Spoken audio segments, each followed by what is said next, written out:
Olá, bem-vindos ao Idiomas Inversos. Hoje vamos discutir sobre se existe ou não a letra J em hebraico.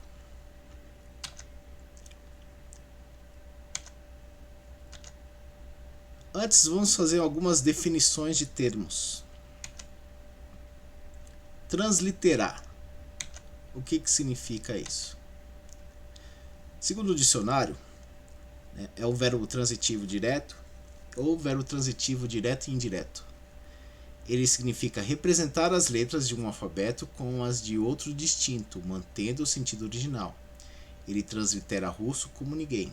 Transliterava os textos em grego para o latim.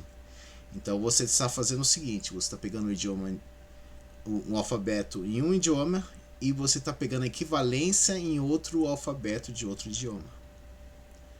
Então tem a ver com as letras em si. Aqui tem a etimologia, né, que é de com literar no latim, que tem a ver com letra, que é equivalente ao translitéré em francês, segundo Michaelis. O outro termo é traduzir. Segundo o dicionário, transpor palavra, texto, discurso de uma língua para outra, conservando as equivalências de semântica e de estilo. Transladar. Exemplo: a aluna traduziu o poema belíssimo de Robert Frost, fez um belo trabalho traduzindo uma crônica de Luiz Fernando Veríssimo para o francês. Então você tem a ver com semântica, ou seja, significado, sentido de uma palavra. Etimologia de traducere, que, como no francês, traduire, segundo Michaelis. Então, uma coisa é transliterar. Transliterar tem a ver com você fazer equivalência entre letras, entre alfabetos. Traduzir, você está tratando da semântica, certo? Tanto que traduzir é transladar com ducere, que é conduzir. Então você está transpondo, de uma língua para outra em relação ao sentido. A origem da letra J. Vejamos. No latim, a letra I tinha duas funções. Uma, ela funcionava como uma consoante, que é equivalente ao Y do inglês em palavras como yes, you, certo? Esse som y. É uma consoante. Em palavras como yam, Jacobus, jubilatio, Judaia, Judaios, Juvenis, Esse som é consonantal.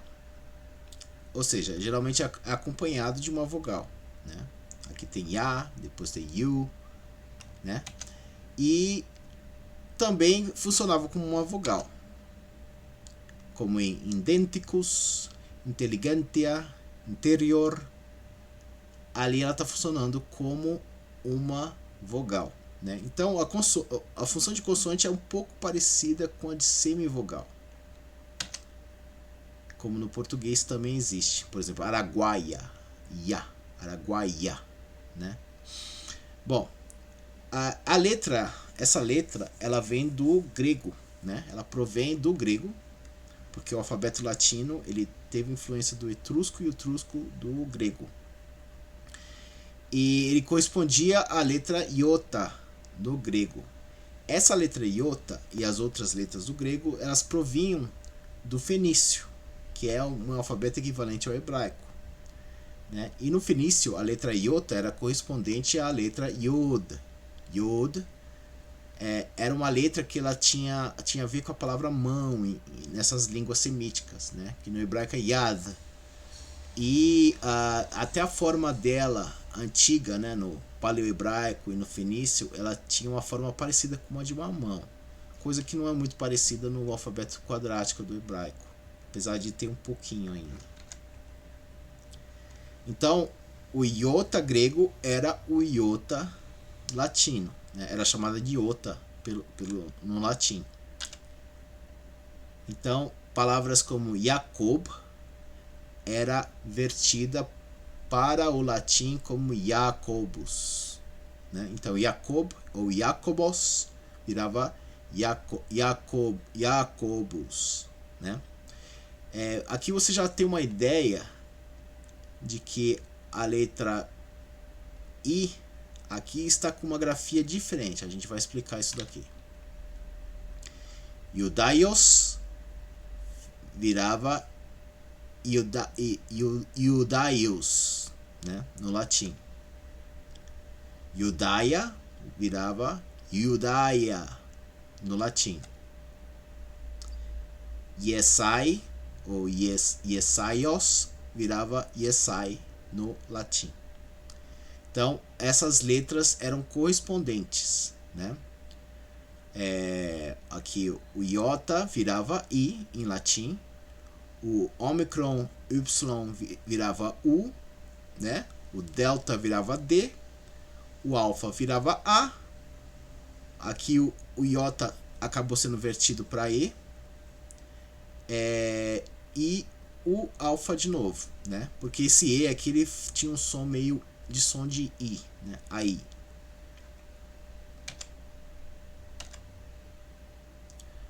Nos nomes bíblicos, a letra iota do grego era transliterada pela letra Yod do hebraico. Então, os nomes hebraicos que eram com Yod eram transliterados para iota no grego, na Septuaginta. Então, você tinha lá Yod, corresponde ao iota do grego. Então, Yaakov ficava Jacob ou Jacobos no grego, né? Então você vê claramente aqui que o Yod acabou se transformando em Iota, né? O Patar virava em Alfa, né? O Kof virava em Kappa, né? E o Holam acabava virando o Omicron, né? E o Bet virava a letra Beta. Então, Yehudi virava Judaios no grego. Yehudá virava Judaia no grego. Claro que não era simplesmente uma transliteração, há uma adaptação também. Por exemplo, Jacobos tem uma terminação com ômicron sigma, porque por ser um nome masculino, ele acabava também sofrendo um processo de helenização, para que a palavra tivesse uma terminação grega, né? Isso aconteceu com o nome de Jesus também. Então ele acabava tendo a terminação OS para que fosse parte da declinável no grego, né?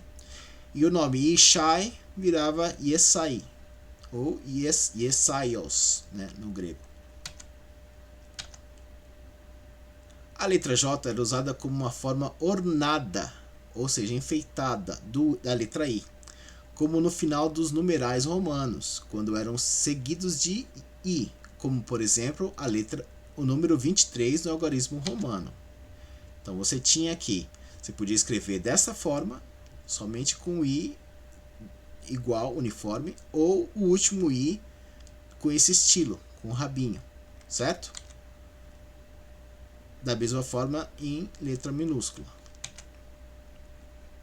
Logo, eram formas diferentes para a mesma letra originalmente, sendo ambas usadas para representar os mesmos sons. Então não havia diferenciação de som nessa época. O I e essa letra, com a forma que deu origem ao J, eles tinham o mesmo som, a mesma função.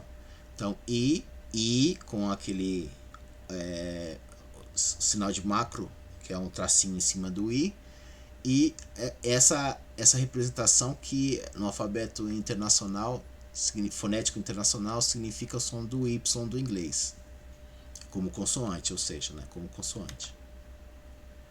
O uso distintivo começou a surgir na língua alto-alemã média, então foi na Idade Média que começou a surgir essa diferenciação, na antiga não.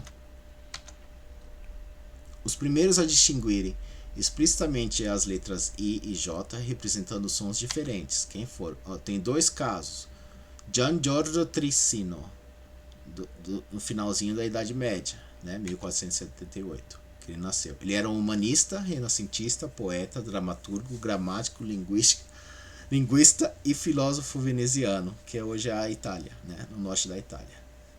Então, tem uma obra dele que chama Epistola del Tricino delle Lettere Nuovamente Aggiunte nella Lingua Italiana. Então, Epístola do Trícino sobre as letras novamente adicionadas à língua italiana, em 1524, né?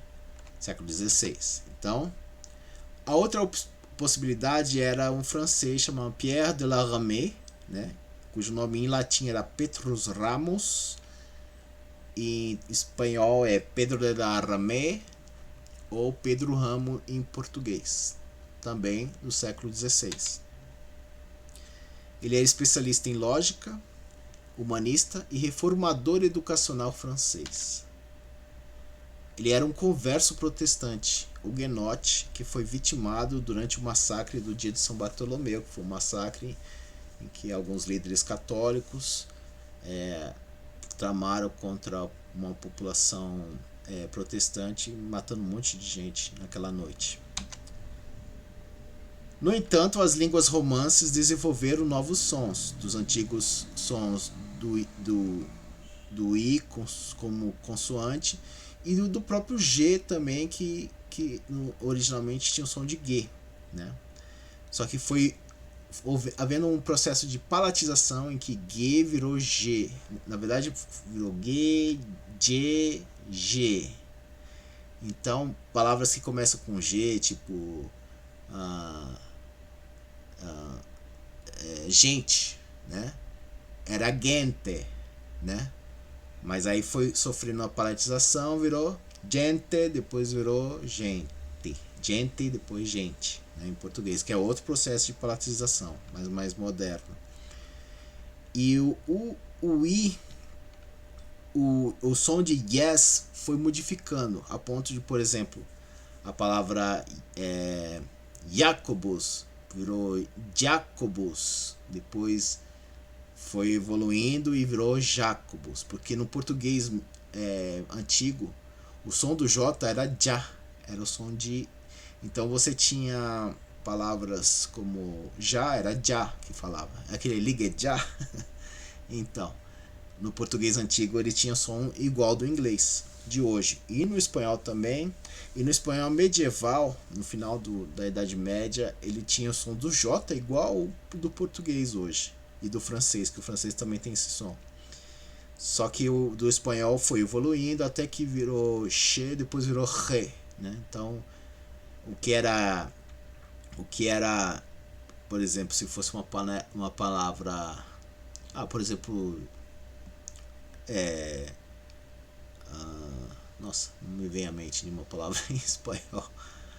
Mas tudo bem, vamos seguindo. Assim podemos ver como a letra I seguiu por dois caminhos do latim quando esse evoluiu para o português. Então vamos ver aqui. Então temos, por exemplo, Jacobus, né, aquele nome que também tinha essa grafia e não tinha diferenciação de pronúncia. Ele foi evoluindo, Jacobus, né, aí virou em português Jacó, né? Antes tinha uma grafia com B, Jacob, Jacobo, Iago, né? Então Jacobus, né? O bus caiu e ficava Iaco, aí veio Iago, que também é escrito com I. Tiago, que vem de Sanctus Jacobus, aí virou Santiago, Santiago, aí caiu o San, virou só Tiago. Tiago, Tiago. Judaios virou judeu, né? Mas no português antigo era judeu que falava. Judaia virou Judeia. Yesai virou Gessé, né? Yesai virou Gessé, né? Então, várias transformações fonéticas até chegar no som que temos hoje. Nome não se traduz? Boa pergunta, vamos ver. Temos aqui um conhecido reformista, né? Conhecido como Martinho Lutero. Então vamos ver alguns nomes de reformadores em vários idiomas. No alemão, Martin Luther. No inglês, Martin Luther. E no francês, Martin Luther. Ó, grafia igual, pronúncia diferente. Em espanhol, Martín Lutero. Já está diferente. Ou seja, houve uma espécie de adaptação, né, para isso. Ou que se pode pensar também que é uma tradução, né, porque na verdade você está pegando a versão do nome e colocando na versão do outro idioma, que também sofreu processos de transliteração. Então primeiro ocorre uma transliteração, depois com o tempo aquele nome ele acaba adquirindo características fonéticas e gráficas do idioma que está recebendo, e aí você pode tratar como sendo uma tradução. Martin Lutero, em italiano, Martin Lutero, né?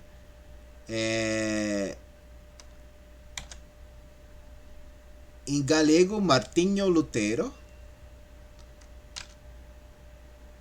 Em português, Martinho Lutero, né? Em Portugal é Martinho Lutero.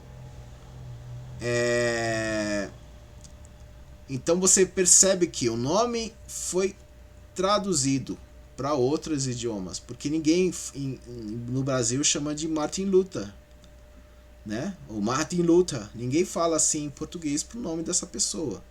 Isso com títulos de nomes de outras pessoas, reis, por exemplo. Até pessoas famosas hoje que a gente fala do nosso modo. Por exemplo, Ronaldinho. Quem é estrangeiro não vai falar Ronaldinho. Uns falam Ronaldinho. Cada idioma vai falar de uma forma diferente. Em latim era Martinus Luterus. Em neerlandês, que é o holandês, é Martin Luther. Outro reformador. As versões em cada idioma. Jan Hus, em tcheco, que é o original dele, né, que era da Boêmia, que hoje virou a República Tcheca. Em inglês, John Hus. Em alemão, Jan Hus, porque no alemão o J tem som ainda de Y, então é J aqui em alemão. Em francês, Jean Hus. Espanhol, provavelmente seria Jan Hus. Em galego, Jan Hus. Italiano, Jan Hus, porque italiano não usa o J, né? Mas quando eles usam, eles têm o som de I. E em português, Jan Hus ou João Hus, que a gente vai ver também. Em inglês, Jan Hus, tem essa também. Aí é traduzido, eles colocam a versão do nome Jan, que veio do hebraico, Yohanan, que é a versão em inglês, que é Jan.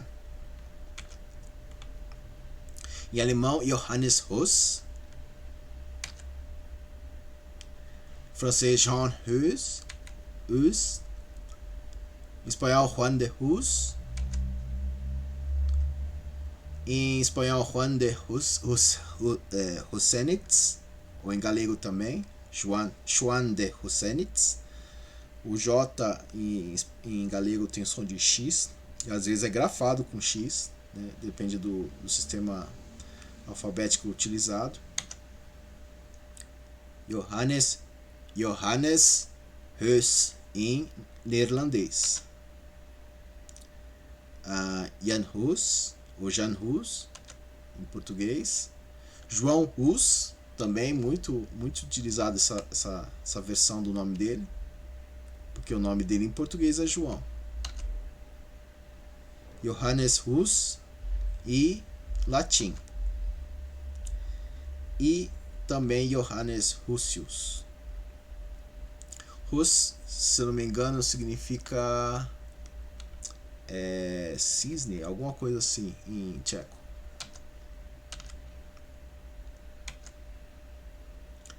Outro reformador.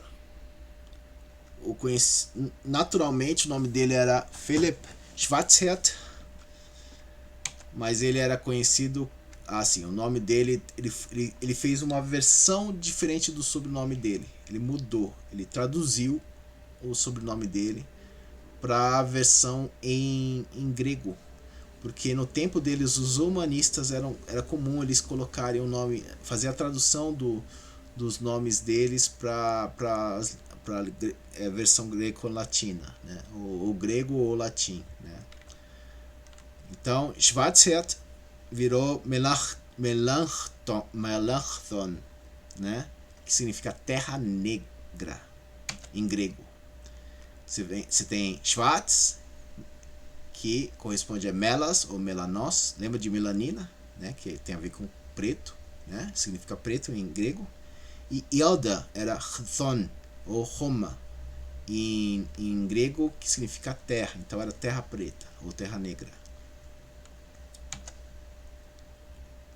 Então, em alemão, Philipp Melanchthon, em inglês, Philip Melanchthon, em galego também, Philip Melanchthon, em irlandês, Philip Melanchthon. Em francês, Philippe Melanchthon. Em espanhol, Felipe Melanchthon. Você vê que o nome foi traduzido, né? Porque ele coloca o equivalente na língua. Esse nome vem do grego, né? Philippos, que significa amante de cavalos. Só que esse nome foi, em cada língua, ele foi tomando uma forma. Filippo Melantone, em italiano. Em português, Felipe Melanchthon. E latim, Philippus Melanchthon. Vamos para o nome Jesus Cristo. Bom, o nome ele tem a raiz do hebraico das letras Yod, Shin e Ain, que significam salvar, ajudar, libertar. Então você tem a palavra Yeshua. Yeshua significa salvação em hebraico.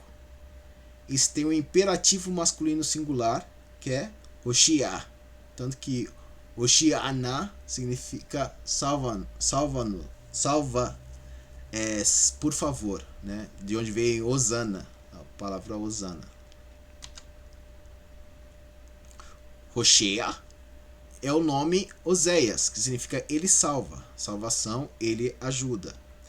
Esse era o nome do patriarca, do líder do povo de Israel, sucessor de Moisés, né? Que é o nome Josué. O nome dele também era Oséias. Então, foi transliterado para Hoseé ou Oseé em grego, que depois foi transliterado para o latim como Hoseas ou Ose.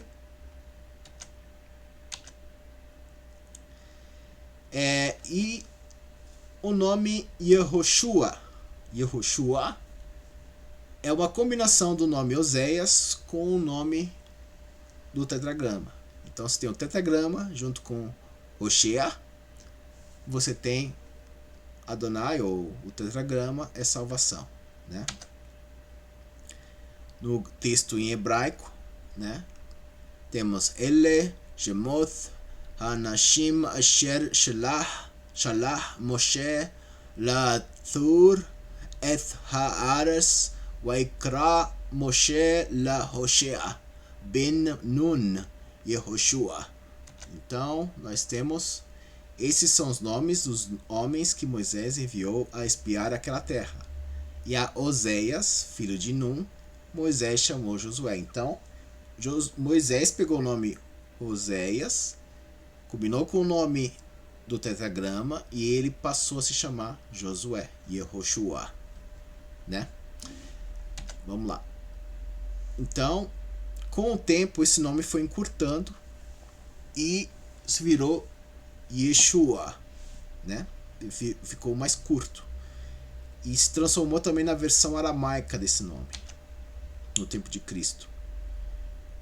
Então, isso principalmente depois da volta do cativeiro da Babilônia. Então você tem, na Septuaginta, ele era grafado como Jesus. Jesus. Há uma explicação para isso que a gente vai ver mais para frente. Então você tinha no latim Josue, que é Josué, Yesu, Yeshua, Yeshua, com as duas grafias, com J e com I. Aí nos livros de 1ª e 2ª Crônicas, Esdras, Neemias, esse nome é traduzido em português como Jesua. Então, onde aparece Jesus, que seria Josué,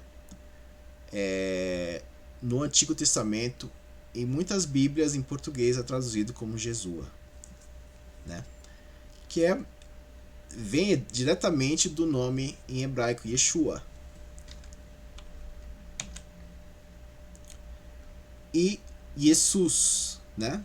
Que é as duas grafinhas em latim. Quer dizer, a grafia em latim com J e com I, né? Esse J aqui tinha o som do I, né? Do Y, do inglês. Então, o nome completo, né? Yeshua HaMashiach. Então, vamos ver. Em aramaico, Yeshua HaMashiach. Ou no siríaco, Yeshua Mashiach, que é no siríaco ocidental. No oriental é Yeshua Mashiach. Em árabe, Yasu al-Masih.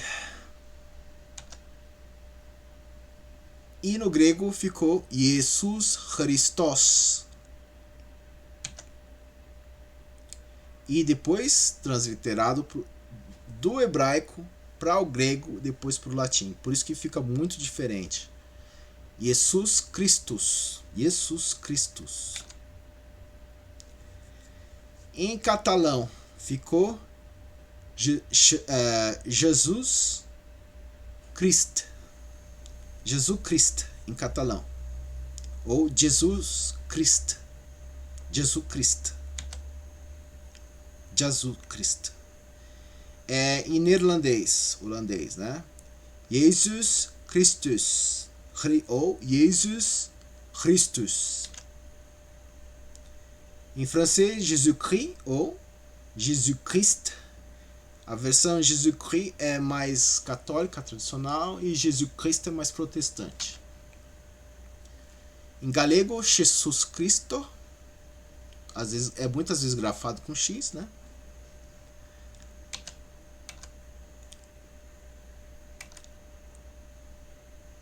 Em ucraniano, Jesus Christos, Christos. Em russo, Jesus Christos. No espanhol antigo era Jesus Cristo, que o I, o J tinha o som de J, igual do português, no espanhol antigo. E às vezes eles grafavam com um H junto ali, mas a pronúncia não mudava muito. E no espanhol moderno é Jesucristo. Em italiano, Jesus Cristo. Então, no italiano, onde você tinha o som do I, que virou J, no italiano já virou G e virava Jesus Cristo. Por isso que João é Giovanni, é com G-I, Giovanni. Então o italiano não usa o J, né? É muito raro em algumas palavras, ele é tratado como uma letra estrangeira, mas eles usam o G muitas vezes nisso aí. Temos em alemão Jesus Christus. Jesus Christus. Em inglês, Jesus Christ. Em português antigo era Jesus Cristo, porque o J tinha som de J. E no português moderno, Jesus Cristo, ou Jesus Cristo, em Portugal. evolução do nome Jesus. Agora vamos entender como isso ocorreu. Então nós temos Yehoshua, ele evoluiu para Yeshua, que no grego virou Jesus, e no latim Jesus, e depois no português Jesus. Então vamos ver a equivalência. Então o que você tinha Yod com Sere, que o som é um E longo, virou Iota e Eta. Então Ie, certo? E no latim I com um E longo, com macro, né? E no português virou G. Então Ie, G, porque a evolução era Ie, Ye, Je, G. E provavelmente vai evoluir mais, pode virar She, depois Re, daqui, sei lá, 500 anos. A letra Shin, o grego não tinha esse som de sh, então eles tiveram que usar o sigma, que era o som mais próximo deles. Então já ocorreu a primeira adaptação, né? Então sigma, que corresponde ao S, né, do português, e o S no latim ele tinha som só de S, não tinha o som de Z. No português, depois, intervocálico, ou seja, o S entre duas vogais, ele acabou tendo o som sonoro, que é o som do Z. Então você tinha o Shuruk, né, com a letra Waw, virou o Omicron Y, que é o som do U em grego. E no latim é o U longo, né, que virou o U em português, certo? E a letra Ain, que esse som não existe, só existe nas línguas semíticas, não existe no grego, não existe no latim, não existe no português. Esse som Ain, né, que existe no árabe, que existe no siríaco, no aramaico. Então esse som algumas vezes era transliterado como som de A, por isso você tem Jesua. Por que não virou Yeshua em grego? Por que virou sigma? Por causa da mesma coisa que aconteceu com Jacobos. O grego era um nome masculino, ele não poderia ter o final de A, porque ficaria feminino. Então, para que ele fosse um nome que foi incorporado à língua grega e que fosse um nome que pudesse ser declinável, né, para seguir as regras do grego, que o grego tem declinação, o latim também, o hebraico não tem, o português não tem. Então ele teve que receber um sigma, aí virou um nome masculino, certo? Jesus, que tem declinação. E no latim também tem declinação. Só que ele assumiu o sigma e transformou em S para o latim, certo? Então o latim ele nem se deu conta do que era no hebraico, simplesmente porque passou pelo grego. Então Jesus virou em latim, Jesus virou Jesus em latim, até a sílaba tônica mudou, e em português virou Jesus, que no português antigo era Jesus, ou Jesu também, quando não tinha algum S. Tinha algumas versões que não colocavam o S. Então aqui é uma explicação clara porque como que Yeshua virou Jesus. Então é simples. O J não existe em hebraico, com certeza não existe em hebraico, esse som não existe no hebraico, mas existe uma letra equivalente, que é o Yod. E toda a transliteração, você pode pegar todos os nomes que tem Yod no hebraico funcionando como consoante, quando chega no português e em outras línguas, ele vai ter muitas vezes o som do J, né? Jerusalém, Yerushalayim, né? Então isso é natural. Então é tudo isso, obrigado por assistirem e até a próxima.